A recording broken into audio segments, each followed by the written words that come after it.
Hello दोस्तों, good evening. कैसे हैं आप लोग? आइए स्वागत करते हैं अपने channel career planner with home पे।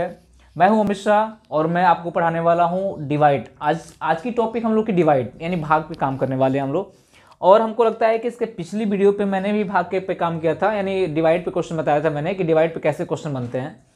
और आज दूसरे टाइप तीसरे टाइप जो भी क्वेश्चन बनते हैं उसके बारे में चर्चा किया जाएगा। तो जो बच्चे जुड़े हुए हमसे सभी लोग एक बार शेयर कर डालो, सभी लोग एक बार शेयर कर दो, सबको जोड़ने का प्रयास करो। जितने भी लोग हैं सबको जोड़ो और शेयर करो। बहुत ही शानदार तरीके से, बहुत ही बेहतरीन तरीके से आप लोगों को सिखाएंगे।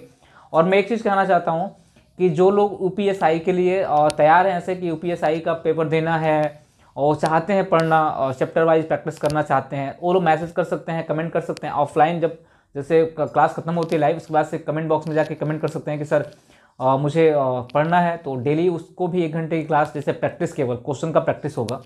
कंसेप्ट तो यहाँ चल रहा है, केवल क्वेश्चन का प्रैक्टिस होगा। पहले नंबर सिस्टम पे होगा, फिर प्रॉफिट लॉस परसेंटेज पे, फिर प्रॉफिट लॉस पैसे टाइप वाइज बांट के हम लोग लेके चलेंगे, यानी पूरा का पूरा प्रैक्टिस कर जाएंगे। उसके बाद से हम लोग क्या करेंगे और प्रैक्टिस सेट करेंगे आगे ले चल के कंबाइन।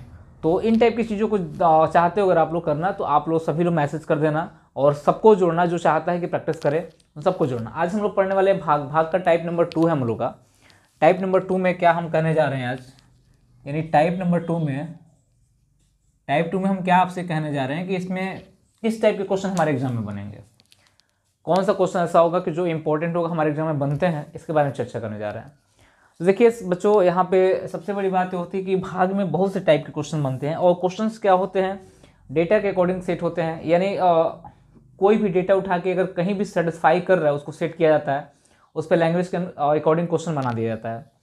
जैसे कि यहाँ पे एक यन शब्द के लिए, चाहे ए शब्द के लिए, चाहे बी शब्द के लिए, यन शब्द के लिए 3 शब्द का प्रयोग होगा। यहाँ पे यन शब्द के लिए पूर्णांक का भी प्रयोग होगा, पूर्णांक यानी पॉजिटिव इंटीजर का भी प्रयोग होगा। यहाँ एन के लिए प्राकृतिक संख्या का भी प्रयोग होगा। किसका? प्राकृतिक संख्या का प्रयोग होगा। एन के लिए पूर्ण संख्या का भी प्रयोग होगा, पूर्ण संख्या का भी प्रयोग होगा। एन के लिए 3 शब्द का प्रयोग किया जाएगा, यानी पूर्णांक का भी प्रयोग किया जाएगा, प्राकृतिक का भी, पूर्ण संख्या। पूर्णांक कौन सा होगा? धनात्मक पूर्णांक होगा। धनात्मक पूर्णांक इंटीजर क्या होता है अगर आप जानते हो तो आप हमारी पिछली क्लास जो है हमारी और नंबर सिस्टम की पहले दूसरी क्लास हो गई, जो डेफिनेशन मैंने बनाया था, तब जाके वहाँ देखो, क्लासेस देखो। आप प्लेलिस्ट पे जाओगे तो प्लेलिस्ट में क्या होगा, आपको वहाँ पे सारी क्लासेस आपको मिलेगी।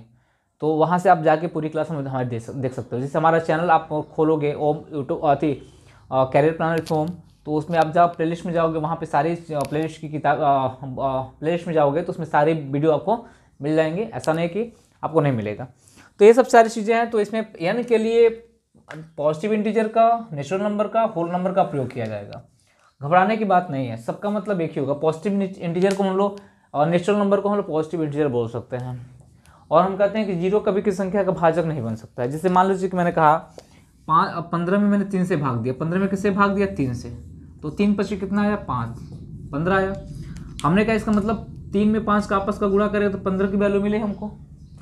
हमने कहा मान लो 27 में किससे भाग दिया? 9 से। तो 9 3 कितना आ जाएगा? 27। इसका मतलब 3 में 9 का गुणा करेंगे 27 मिलना चाहिए। हमने कहा हमारी वैल्यू कितनी है? हमारी वैल्यू मान लीजिए कि एक से मैंने 0 में भाग दिया तो कितना आया? 0। यानी 1 और 0 गुणा करने पे हमको 0 मिलना चाहिए।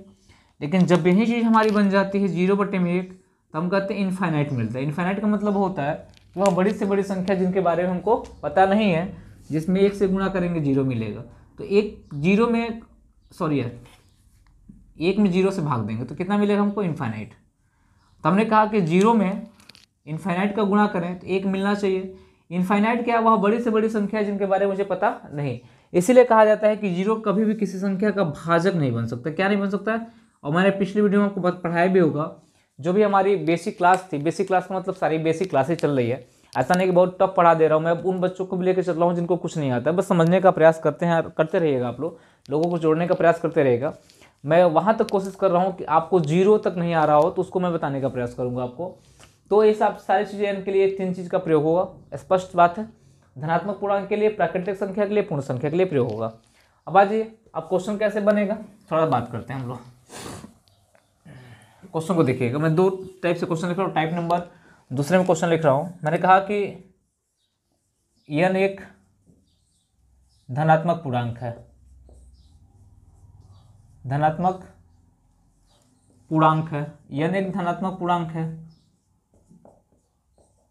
तो n स्क्वायर माइनस 1 पूर्णतः किससे विभाजित होगी, पूर्णतः किससे विभाजित होगी, पूर्णतः किससे विभाजित होगी, विभाजित होगी। हमने क्या बोला, n एक धनात्मक पूर्णांक है, तो n स्क्वायर माइनस 1 पूर्णतः किससे विभाजित होगी। देखिए यहाँ पे अदर तरीके से आंसर भी आपको देगा, ऐसा कुछ नहीं है, आंसर आपको डिजिट में भी देगा, आंसर आपको n के वैल्यू में भी देगा। तो हम कह रहे हैं कि n एक धनात्मक पूर्णांक है, तो n स्क्वायर माइनस 1 पूर्णतः किससे विभाजित होगी। तो हम कह सकते हैं यहाँ पे n की वैल्यू हमेशा, अगर कोई कंडीशन ना दिया हो, अगर कोई कंडीशन ना देता हो, तो n की वैल्यू हमेशा कितना पुट करना, 1 पुट करना। मैं कह रहा हूँ कि जब तक कोई कंडीशन ना दिया हो तब तक n की वैल्यू क्या पुट करना, 1 पुट करना, हमेशा 1 पुट करना।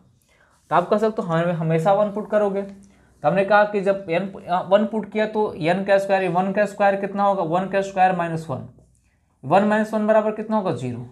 अब जीरो की बात आती है तो जीरो कभी किसी का भाजक नहीं बन सकता है, ये भाजक जो होता है कभी किसी का नहीं बन सकता है, तो जीरो से तो विभाजित होगी नहीं। तो n की वैल्यू 1 पुट करने पे अगर जीरो आया है तो हम n की वैल्यू क्या पुट करेंगे, सीधे अब यहाँ पे n की वैल्यू 2 पुट कर देंगे। कितना पुट करेंगे, 2 पुट करेंगे। n की वैल्यू कितना पुट कर दिया मैंने, 2 पुट कर दिया। तो हमने कहा कि हो जाएगा 2 का स्क्वायर, ध्यान देना ये 2 का स्क्वायर माइनस 1, ये कितना होगा, 4 माइनस 1 बराबर कितना होगा, 3।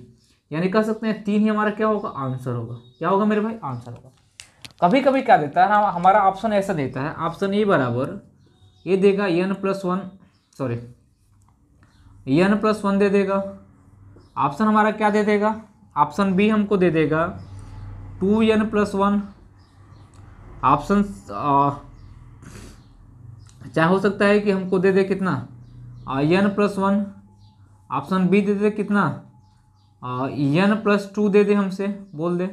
ऑप्शन सी दे दे कितना, 2n स्क्वायर प्लस 2 दे दे हमको। ऑप्शन डी दे दे none of this, option D दे दे कितना, नॉन ऑफ दिस। अगर मान लो इस फॉर्म में ऑप्शन देता है कि ऑप्शन हमको n प्लस 1 मिल गया, n प्लस 2 मिल गया, 2n स्क्वायर प्लस 2 मिल गया, नॉन ऑफ दिस मिल गया। अभी अगर 3 ना दिया हो तो क्या करोगे, तो आप देखोगे इसमें किसकी वैल्यू, अगर n की वैल्यू 1 रखने पे 3 आ रहा है क्या, n की वैल्यू कितना रखने पे, 1 रखने पे 3 आ रहा है क्या। इस ऑप्शन के अकॉर्डिंग हम लोग n की वैल्यू कितना रखेंगे, ये सॉरी n की वैल्यू 2 रखने पे 3 आ रहा है क्या, ऑप्शन क्या देखेंगे, n की वैल्यू 2। तो हमने 2 रखा यहाँ पे, तो 2 प्लस 1 बराबर कितना हो गया, 2 प्लस 1 बराबर कितना हो गया, 3, यानी हमारा आंसर हो गया। यहाँ पे 2 प्लस 2 बराबर कितना हो जाएगा, 4, ये ऑप्शन नहीं होगा। ये हो जाएगा 4 दूना 8 हो जाएगा, 8 प्लस 2 कितना होगा, 10, ये ऑप्शन नहीं होगा। तो ऑप्शन कौन सा हमारा सही होगा, ए वाला ऑप्शन सही हो जाएगा। कभी कभी क्या होता है कि हमारा जो ऑप्शन होता है 3 ना दे के इस पैटर्न पे ऑप्शन दे दी। अब इस पैटर्न पे ऑप्शन दिया तो आपने n की वैल्यू क्या पुट किया था, 2 पुट किया था। यहाँ जैसे आपने n की वैल्यू पुट करोगे, 2 प्लस 1 बराबर कितना आ गया, 3, 3 बराबर हो गया। ये 4 आया नहीं हुआ, 10 आया नहीं होगा, नॉन ऑफ दिस, तो ऐसे नहीं होगा। तो इसको भी फोकस करने का प्रयास करिएगा कि इन टाइप के क्वेश्चन में ऑप्शन भी चेंज कर सकता है, ऑप्शन क्या कर सकता है, चेंज कर सकता है। अब आ जाइए, अब यहाँ पे मैंने कहा कि आपसे क्या बोला, यहाँ पे n की वैल्यू कितनी है, 3, यानी 3 से पूर्णतः विभाजित होगी। जैसे n की वैल्यू मैंने फिर 2 रखा था, मैंने क्या फिर मैं बोलूँ कि n बराबर 1 रखते हैं तो ये कितना होगा, 1 का स्क्वायर माइनस कितना होगा, 1, यानी इसका मतलब कितना होगा, 0। 0 कभी किसी का भाजक नहीं बन सकता है। n की वैल्यू कितना रखा, 2, ये हो जाएगा 2 का स्क्वायर माइनस 1, ये कितना हो जाएगा, 3, यानी आंसर क्या हो जाएगा, सही हो जाएगा। अगर n की वैल्यू 2 रखने पे भी, अगर n की वैल्यू 2 रखने पे भी 0 मिल रहा है तो इसका मतलब n की वैल्यू क्या बढ़ाते हैं हम लोग, 3 बढ़ाते हैं। अगर 3 पे भी 0 मिलता है तो 4 बढ़ाते हैं। लेकिन जब तक कंडीशन नहीं दिया है तब तक n की वैल्यू 1 ही मान के चलेंगे हम लोग। जब 0 आएगा तभी वैल्यू हम लोग चेंज कर सकते हैं, क्योंकि जानते हैं कि 0 कभी की संख्या का भाजक नहीं बन सकता। कोई डाउट इसमें किसी को, कोई डाउट नहीं है। तो आप लोग काम करिएगा, ज़्यादा से ज़्यादा हो सकता है शेयर करिए, आप लोग बच्चों को जोड़ने का प्रयास करिए। क्लास में ये आपकी जो थी 7 बजे से मैं बढ़ा के 8 बजे कर दिया हूँ, क्योंकि 7 से बड़ी बेहतर 8 है। क्योंकि 8 बजे से क्लास रहेगी तो ऐसा रहेगा कि मुझे भी, अगर मैं 7 बजे भी छूटता हूँ अगर कोचिंग से, तो मेरे लिए अच्छा रहेगा कि मैं भी 8 बजे से पढ़ा दिया करूँगा। और मैं कोशिश कर रहा हूँ कि 9 बजे से या 10 बजे से मैं एसआई की जो प्रैक्टिस है मैं क्वेश्चंस के साथ, केवल क्वेश्चन नंबर सिस्टम के जितने भी अच्छे अच्छे क्वेश्चन एसआई के जो पूछे गए हैं, पूछे जाने की संभावना बनती है, उनको हम लोग कराने का प्रयास करेंगे। दूसरा क्वेश्चन मान लीजिए आप पूछा, यहाँ पे एन की जगह पे क्या लगा दिया, माइनस की जगह क्या लगा दिया, प्लस। क्वेश्चन नंबर 2 बोला कि एन एक धनात्मक पूर्णांक है तो एन स्क्वायर प्लस 1 पूर्णतः किससे विभाजित होगी।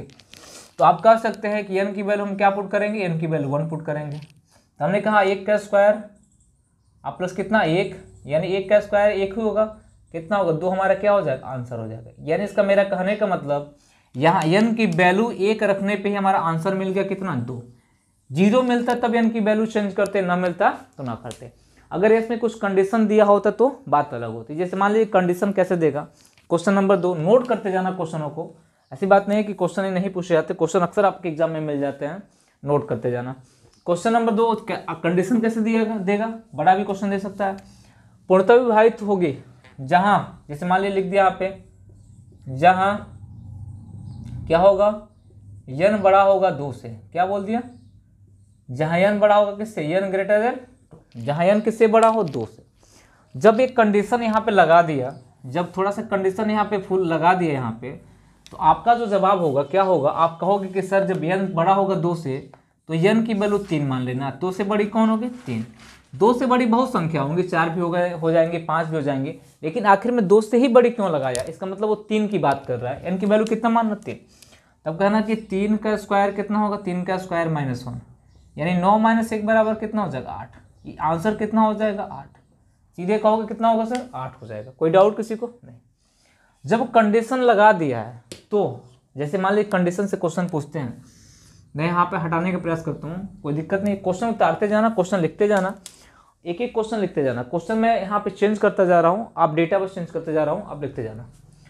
मान लीजिए यहाँ पे क्या बोला, n स्क्वायर प्लस 1 को हटा के दूसरी चीज़ लगा दिया और ये चीज़ें हटा दिया। मान लीजिए मैंने यहाँ पे लगा दिया कि n एक धनात्मक पूर्णांक हो, तो मैं यहाँ पे लगा दिया 2n³ plus 7n square plus 2n plus 24, मान लीजिए मैं लगा दिया। पूर्णतः किससे विभाजित होगे, पूर्णतः किससे विभाजित होगे, पूर्णतः किससे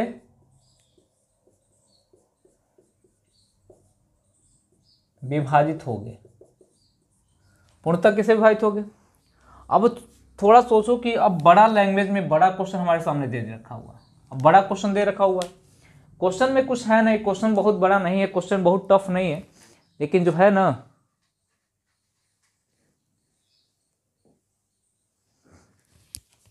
जो है यहाँ पे उसके बारे में चर्चा करेंगे हम लोग। तो हमने कहा कि कुछ कंडीशन नहीं दिया तो n की वैल्यू कितना मानेंगे, n की वैल्यू 1 ही मानेंगे।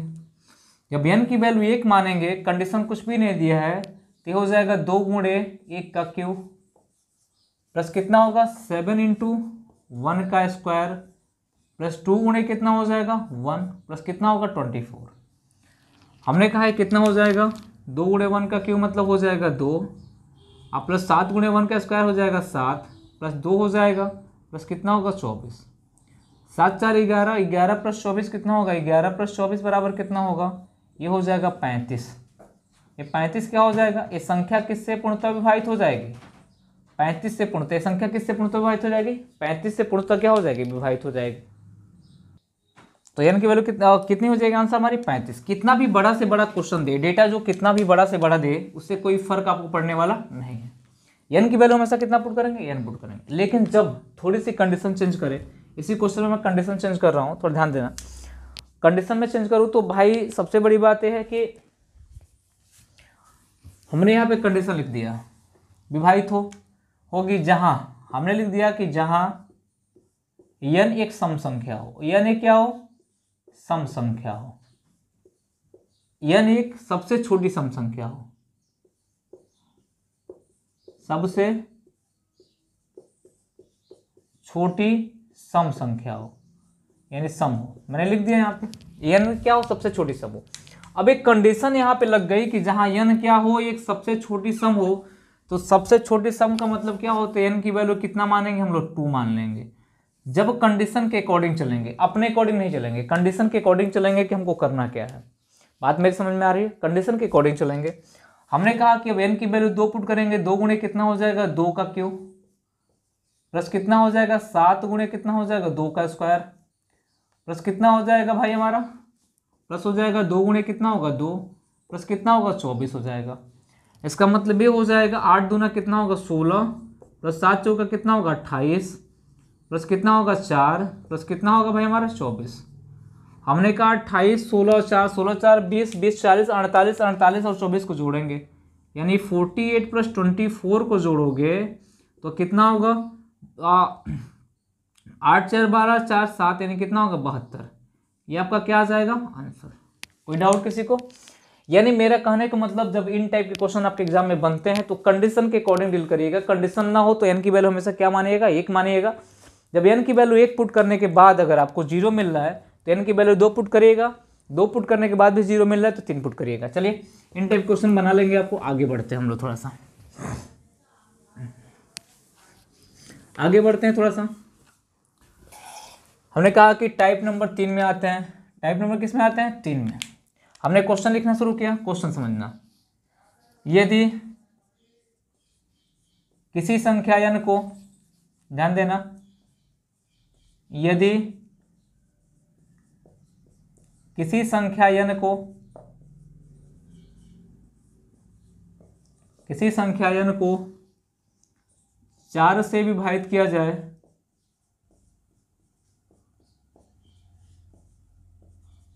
विभाजित किया जाए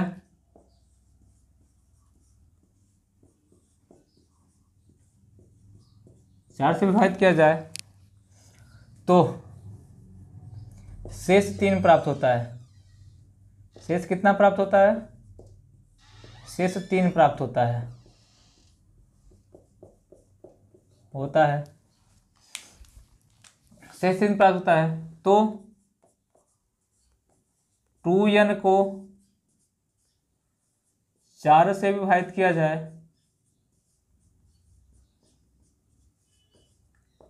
विभाजित किया जाए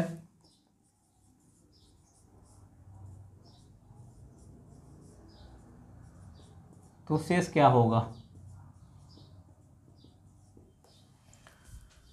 बोला कि यदि संख्या किसी संख्या n को 4 से विभाजित किया जाता है तो शेषफल कितना आता है भाई 3 प्राप्त होता है। बोला है उस संख्या को 2n को कितने 4 से विभाजित किया, शेषफल कितना आएगा।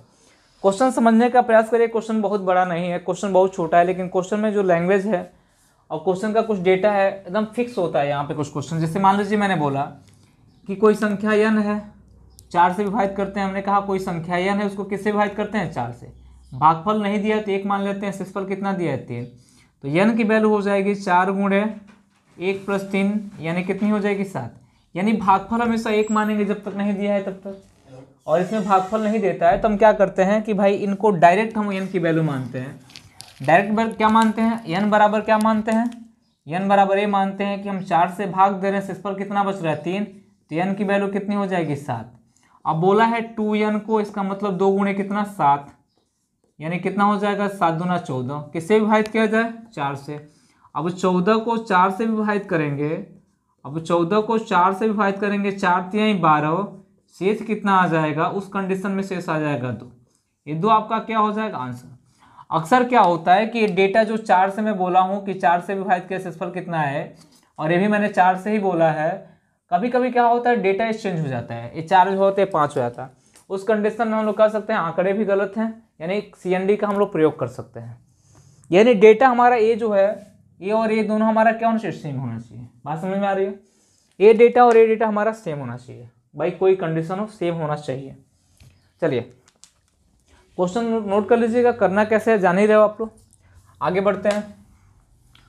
जैसे कि मान लो कि मैं डेटा यहाँ चेंज कर देता हूँ, बार बार तो लिखूंगा नहीं। मैंने कहा कि मान लीजिए कोई संख्या n है, n को किससे, मान लीजिए मैंने कहा कि 7 से विभाजित किया जाए, किसे, तो शेषफल कितना प्राप्त होता है 2 प्राप्त होता है। तो संख्या को 2n को हटा के हम किसकी बात करें? हम कह रहे हैं कि 2n स्क्वायर को, 2n स्क्वायर को किससे विभाजित किया जाए 7 से, तो शेषफल कितना प्राप्त होगा। डेटा कुछ भी हो सकता है, चेंज कर दिया मैंने, डेटा मैंने क्या किया चेंज कर दिया। बाकी पैटर्न आप समझ रहे हो, पैटर्न वही रहेगा, बाकी कुछ नहीं करना आपको, पैटर्न सेम रहेगा। पैटर्न के अलावा जो पैटर्न मैंने बता दिया वही रहेगा, बाकी वो कुछ करना नहीं है। तो आपका जवाब क्या होगा? आप सीधे कहोगे कि सर ये हो जाएगा हमारा कितना, ये हो जाएगा n की वैल्यू हमारी हो जाएगी कितनी, ये हो जाएगी 7 + 2 बराबर कितनी हो जाएगी 9। तो बोला है कि 2n का स्क्वायर, 2n का स्क्वायर, इसका मतलब 2 × 9 का स्क्वायर, 9 का स्क्वायर यानी 81, ये 2 × कितना हो जाएगा 81 यानी 162, कितना हो जाएगा 162। 162 को किससे भाग दिया जाए 7 से, 162 को 7 से भाग देंगे, 7 दूना 14 22 बचेगा, 7 दूना 14 7 त्रिक 21, शेष कितना बचेगा, ये भाग देने पे हमारा शेष जो बचेगा ये बचेगा 1, ये हमारा क्या हो जाएगा आंसर हो जाएगा। यानी हमारा कहने का मतलब ये और ये दोनों डेटा हमारा क्या है सेम है, जब सेम रहेगा तभी एक कंडीशन फुलफिल कर सकता है, वरना अगर थोड़ा सा चेंज हुआ तो क्वेश्चन क्या हो सकता है गलत हो सकता है। चलिए आज इन टाइप क्वेश्चन बना लेंगे। एक क्वेश्चन मैं और दे रहा हूँ आपके सामने, कोई संख्या और मैं मान लेता हूँ, मैंने कहा कि संख्या n को 5 से भाग देते हैं, किससे भाग देते हैं 5 से विभाजित करते हैं, शेषफल कितना प्राप्त होता है, मैंने कहा कि 3 प्राप्त होता है, कितना प्राप्त होता है 3।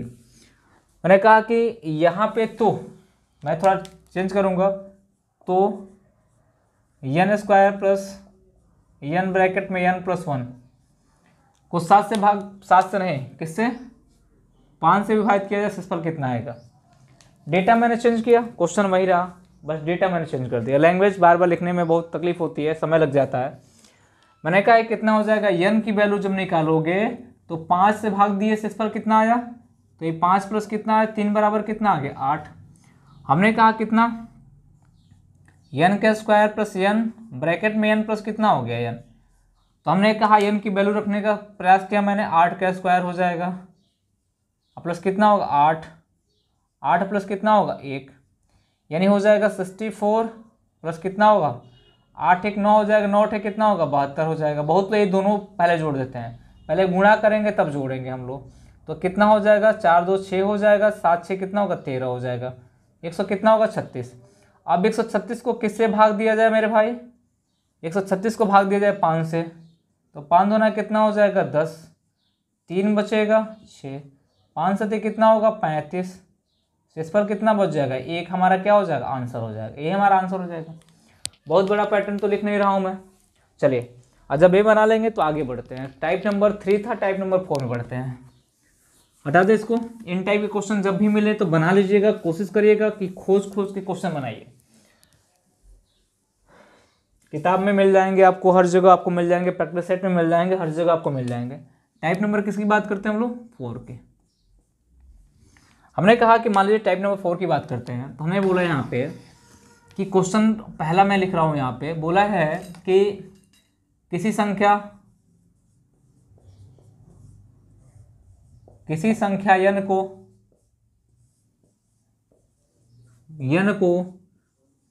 85 से विभाजित करने पर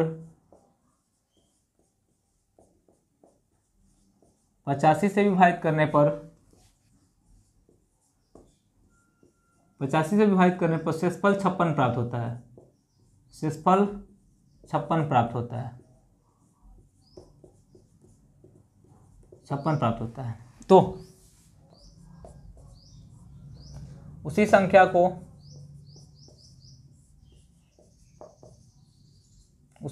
को 17 से विभाजित किया जाए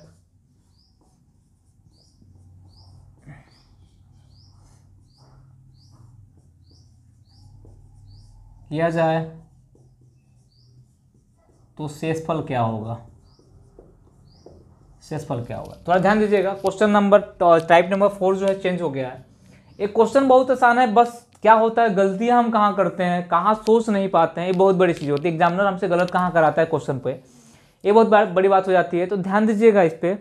हमने कहा कि कोई संख्या n हमको नहीं पता है, जो भाज्य है वो क्या है, मेरा जो भाज्य क्या है n है। भाजक क्या है, पहला जो भाजक बोला है कि भाज्य यानी भाजक कितना है 85 से n में भाग देते हैं, तो मेरा जो शेष होता है वो शेष कितना होता है मेरे भाई, ये होता है 56। बोला है कि अगर दूसरा भाजक जो मेरे सामने है, दूसरा भाजक कितना है 17 है, अगर 17 से विभाजित करेंगे शेषफल कितना आएगा। देखो अगर पहले भाजक को पूर्णतः विभाजित करता हूँ, ध्यान से समझना, अगर 17 से 85 पूर्णतः विभाजित हो रही है इसका मतलब क्वेश्चन मेरा सही है। अगर 17 से 85 विभाजित नहीं हो इसका मतलब क्वेश्चन गलत है। मान लो यहाँ पे 18 मैंने रख दिया, 18 से 85 क्या है, विभाजित नहीं है, इसका मतलब क्वेश्चन मेरा क्या है, गलत है। उस समय आप कहोगे आंकड़े अपर्याप्त है। लेकिन जब 17 से हमारा 85 क्या हो रहा है, पूर्णतः विभाजित हो रहा है, इसका मतलब मेरे आंकड़े क्या हैं, आंकड़े हमारे सही है, कोई डाउट इसमें नहीं होना चाहिए। बस हमको इतना दिखना है कि सेकेंड वाला भाजक जो है पहले भाजक को पूर्णतः विभाजित कर रहा हो, इसका मतलब मेरा क्वेश्चन सही है। अगर ना कर रहा हो इसका मतलब मेरा क्वेश्चन गलत है। अगर दूसरा भाजक हमेशा पहले भाजक से छोटा आएगा, यानी 85 से हमेशा छोटा आएगा, बड़ा आ गया तब भी गलत। हमने कहा 17 से किस में भाग दिया, मैंने 56 में भाग दिया, 17 यहाँ कितना होता है 51। हमने कहा शेष कितना बचा, तो आप कहोगे सर 5 बचेगा, हमारा क्वेश्चन ये हो जाएगा आंसर। ये क्वेश्चन क्यों मिलता है, क्योंकि अकॉर्डिंग टू एग्जामिनर क्या सोचता है कि हाँ 17 की जगह पे 18 दे देगा, 19 दे देगा, जो 85 को पूर्णतः विभाजित नहीं कर रहा होगा, बच्चा तभी यही करेगा, जो कि ऑप्शन क्या हो जाए गलत। लेकिन आपको देखना क्या है कि दूसरा भाजक पहले भाजक को पूर्णतः विभाजित कर रहा है कि नहीं कर रहा है। अगर विभाजित कर रहा है इसका मतलब क्वेश्चन क्या हमारा सही है, वरना गलत है। चलिए आगे, एक क्वेश्चन 2 क्वेश्चन इस पे और लिखते हैं हम लोग, बहुत ज्यादा तो नहीं लिखेंगे। यन को मान लो हमने कहा 105, मैंने यहाँ पर लिख दिया 105 से विभाजित किया जाए तो 87 शेषफल प्राप्त होता है, तो उसको 21 से विभाजित किया जाए तो शेषफल कितना मिलेगा। क्वेश्चन का डेटा मैंने चेंज कर दिया। मैंने कहा कि मान लो कि भाजक जो मेरा है, ये जो भाजक है मेरा पहला वाला, वो कितना है भाई 105 है। किस संख्या n को, यानी जो भाज्य हमारा क्या है, भाज्य इसको n मान लेते हैं, n को 105 से भाग देते हैं तो जो शेष मिलता है वो शेष कितना मिलता है भाई, वो शेष मिलता है 87। तो बोला है कि भाजक जो दूसरा वाला है, जो भाजक दूसरा वाला कितना है भाई 21, उसको भाग देते कितना मिलेगा। क्या 21 से 105 पूर्णतः विभाजित हो रही है, हाँ हो रही है, इसका मतलब क्वेश्चन क्या मेरा सही है। तो हम कह सकते हैं कि 87 में किससे भाग देंगे 21 से, 21 चौका कितना हो जाएगा 84, 84 शेषफल कितना आ जाएगा भाई, शेष आ जाएगा हमारा 3, ये हमारा क्या हो जाएगा आंसर हो जाएगा। किसी कोई डाउट। चलिए ये 3 कंसेप्ट मैंने आज देखा भाग में, आगे भी पढ़ेंगे हम लोग, बहुत अच्छे अच्छे क्वेश्चंस आपको मिलेंगे। बस ये है कि यहाँ से कंसेप्ट सीखो, मैं और कोशिश करूँगा और बेहतर कंसेप्ट बताने के, और मैं डेली आपको कुछ ना कुछ नया सिखाने का प्रयास करूँगा। और जैसे कि नंबर सिस्टम खत्म होगा, एडवांस का टॉपिक खत्म होगा, ऐसे एडवांस अर्थमेटिक का हम लोग का सीक्वेंस चलता रहेगा। चलिए मिलते हैं हम लोग नेक्स्ट सेशन में, नेक्स्ट क्लास में। आज के इतना है। जो लोग लाइक नहीं किए हैं वीडियो को लाइक कर दो, सब्सक्राइब नहीं किए हो चैनल को सब्सक्राइब कर दो, जो लोग भी हो सभी लोग लाइक कर दिया करो, अपने दोस्त मित्र सबको शेयर कर दो। चलिए मिलते हैं नेक्स्ट सेशन में, धन्यवाद।